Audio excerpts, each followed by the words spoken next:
Hi there, I'm Uncle Joel with Pen and Reel. Bender's gonna join us for this video.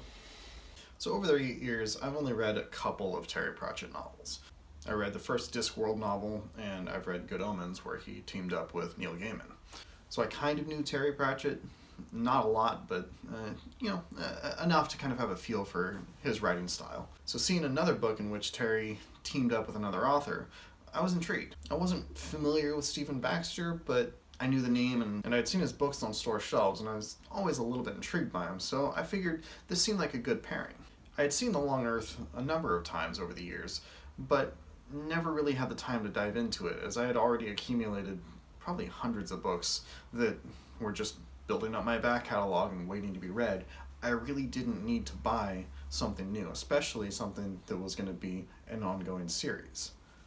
I kept holding out for some mythological point in the future where I would somehow not have this back catalog that I had to work my way through, and that I could reasonably commit to diving into a new series.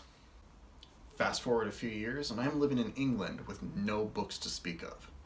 I'm carefully considering what few books to spend what little money I have on when I walk into a discount store that sells a bunch of stuff at very reduced prices. And what do I see? I see the complete box set of all 5 Long Earth books for about the same price of just one of them. So I was eager to get started with these books, as I knew that they took place within a multiverse of sorts. I've always really enjoyed multiverse and different takes on it, and so seeing what a master like Terry Pratchett could come up with was fascinating for me. Unfortunately, this book is a bit of a mixed bag.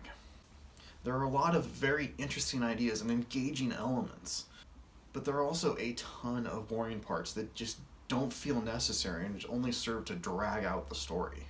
When it is strongly engaged with the main characters actively exploring the Long Earth and discovering the stranger aspects of it, it's really good. But much of the time they spend showing different characters that really don't feel like they have all that much point in the overarching story, at least not for the first book alone. They also spend quite a bit of time talking about the more mundane aspects of things, like migration patterns of different animals and the way different plant life would grow in different iterations of the earth. And all of these are well and good, but there's too much time spent on them such that it would feel better if that same information was fit in much smaller snippets. As it is, it feels like the author's spinning wheels, and it made the 400-page count book feel much longer than it was. It could have probably been, it could have been 300 pages and still contained all of the same information and been a much quicker read and far more enjoyable.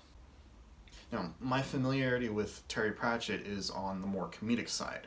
I know he wrote other books other than Good Omens and Discworld, and so maybe it's not all comedic, but for me, at least my familiarity with him, I was expecting more comedy.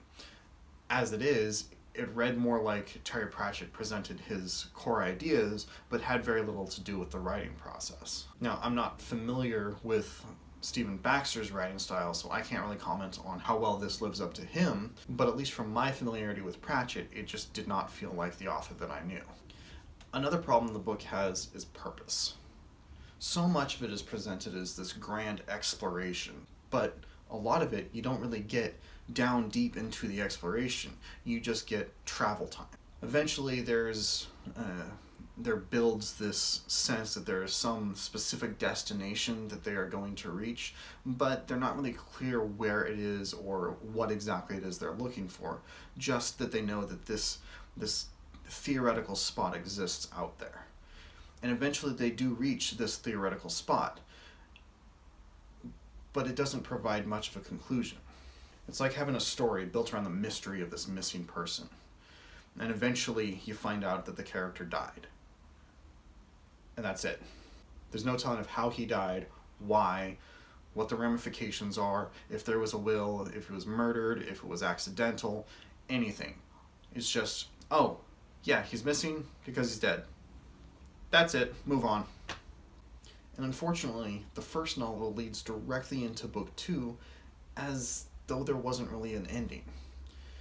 Yes, the loose story wrapped up, but not in a satisfying way, Not that it presented any answers, it only presented more questions. And ultimately, it felt like part one of a larger script that got chopped in half or in fifths, to the point where it feels like you have to commit to the entire series if you want to get any enjoyment out of it.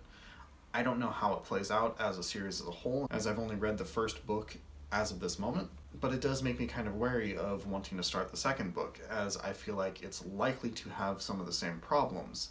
I'm hoping that it doesn't, but if it leaves me feeling incomplete in the way that the first did, I'm going to be very disappointed. I feel like good books and series have their own conclusions, even if it's leading to something more. This book, however, felt more like it was just chapter one, and you just don't have the rest of the book yet. And as I mentioned, I haven't read book 2 yet. I'm a bit skeptical of it going forward. I'm kind of wary of the issues with pacing and progression, and to be honest, I'm a little skeptical that I will even wind up finishing the series altogether. Book 1, The Long Earth, was merely okay, and future books will have to do quite a bit to improve in order to hold my interest, if there's even a hope of me finishing the series. And there you have it. Until next time, this is Uncle Joel saying, stay tangible.